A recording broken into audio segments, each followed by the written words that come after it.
The Newsboys are here on campus, and hopefully I can get an interview with the band or something. You're probably wondering why I'm so excited to see the Newsboys perform. My first exposure to the Newsboys was when I got their cassette tape, Boys Will Be Boys, for my birthday back in 1992. Starting in the mid-1980s, two Australian teenagers, Peter Fuller and George Perdikis, had a garage band. Soon other friends, John James and Sean Taylor, joined. By 1988, a record contract was signed, and the Newsboys produced their first album, aptly titled Read All About It. Over the course of 3 records, the band experimented with rock, rap, and pop. By 1992, the band hit success with their album Not Ashamed. Under the direction of contemporary music veteran Steve Taylor and drummer-turned-songwriter Peter Fuller, Not Ashamed would be the beginning of a long list of successful albums featuring the signature sound of alternative pop. Sadly, the success met a bump as struggling alcoholic and lead singer John James left the band, and drummer-slash-songwriter Peter Fuller stepped up to the microphone in 1998. As the 90s ended, so did the Newsboys' more alternative pop sound. The album Love Liberty Disco, a pseudo-disco-influenced concept album, hinted change was coming. While the band thrived in the new century, the 2003 Adoration, the worship album, took the band into a more generic form. For the contemporary Christian music genre, this was expected. Artists like Petra, Amy Grant, Michael Davey Smith, and Third Day all produced worship albums during this time. While this resulted in more airplay by more conservative Christian radio stations, like the nationally broadcasted radio station K-Love, it is the kiss of death that signals the closing of an artist's career. And it almost happened by the lack of double award nominations by the Gospel Music Association. But this wasn't the end for the Aussies.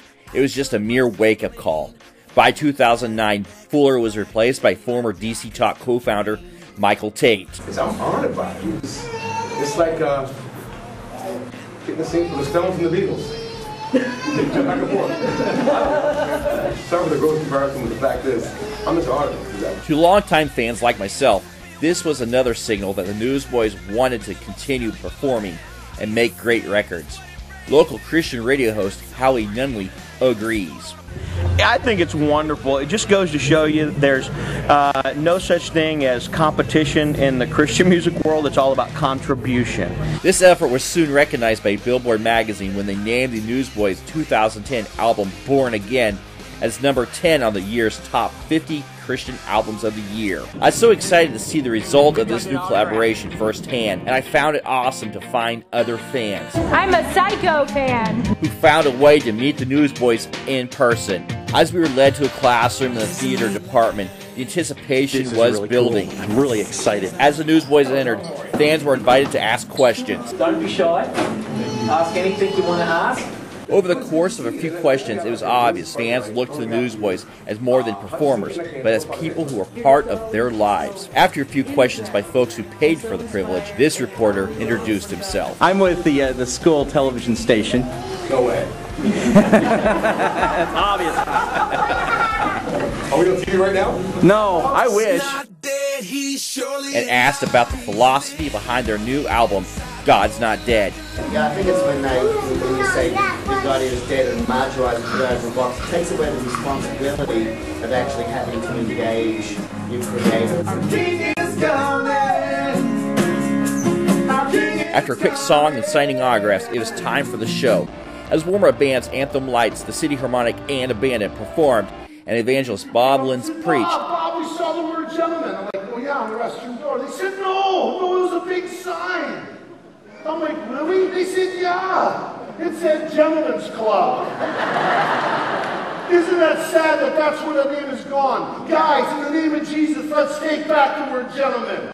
I went backstage with hopes to score more behind-the-scenes action. Needless to say, I couldn't interview the band again, since it would have been cheap to invade their dressing room. Turning lemons into lemonade, I got a quick interview with the sound guy. I'm going to share some backstage secrets right now. One of the biggest ones is Michael Tate. He loves candy. He's like a squirrel. He's got different compartments all over the bus. One of his favorites is Swedish fish. Having my fill of Sodexo food and Mountain Dew, I went backstage to wait for the Newsboys. I can't believe I'm backstage. That's pretty cool. It was a blessing to see people from all ages also waiting for a quick glimpse of the band. The headlining act began. Over the course of an hour and a half, the Newsboys played their hits since 2003's Adoration, the Worship album. This is somewhat disappointing. It's fair to say on CD the Newsboys have lost that zest, but once they left the realm of worship and entered the realm of arena rock, my negative expectations ceased as their talent began to shine.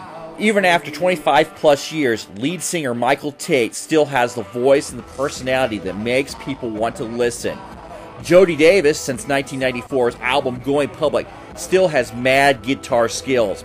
Jeff Frankenstein, while on the keyboards you'd never know he was the strong, silent type. And most notable, drummer Duncan Phillips, whose talent and passion for performing exceeds that of Phil Collins.